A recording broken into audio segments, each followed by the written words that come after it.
आता मिळणार डबल फायदा. केंद्र सरकारची मोठी घोषणा. शेतकरी बांधवांनो, खत विभागाकडून एक परिपत्रक जारी करण्यात आलेलं आहे.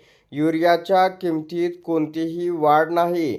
संतुलित खत वापराला प्रोत्साहन देण्याच्या उद्देशाने गोणीचा आकार कमी करण्यात आला आहे. केंद्र सरकारने स्पष्ट केले आहे की युरियाच्या किमतीत वाढ करण्याचा कोणताही प्रस्ताव नाही. तसेच संतुलित खत वापराला चालना देण्यासाठी आणि जमिनीचा कस सुधारण्यासाठी एक धोरणात्मक उपाय म्हणून युरियाच्या गोणीचा आकार कमी करण्यात आला आहे. युरियाचा अतिरिक्त वापर रोखणे आणि शेतकऱ्यांना खताचा विवेकपूर्ण व कार्यक्षम वापर करण्यास प्रोत्साहन देणे या उद्देशाने गोणीचा आकार 50 किलोवरून 45 किलोपर्यंत आणि काही प्रकरणांमध्ये 40 किलोपर्यंत कमी करण्यात आला आहे. सध्या 45 किलोच्या नीम कोटेड युरियाच्या गोणीची कमाल किरकोळ किंमत MRP प्रति गोणी ₹242 आहे.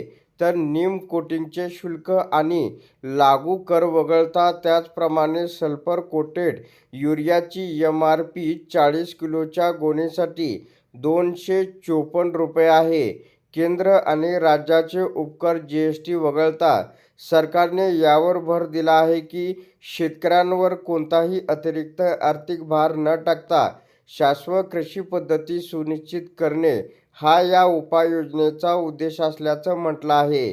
तर ही माहिती रसायन आणि खते मंत्रालयाच्या राज्यमंत्र्यांनी लोकसभेतील एका प्रश्नाच्या लेखी उत्तरामध्ये दिलेली आहे. तर अशा प्रकारे शेतकऱ्यांसाठी अत्यंत महत्त्वाची अपडेट होती. अशा प्रकारच्या महत्त्वपूर्ण अपडेट जाणून घेण्यासाठी आताच आपलं टेक मराठी लोगो यूट्यूब चॅनलला जास्तीत जास्त शेअर व सबस्क्राईब करा.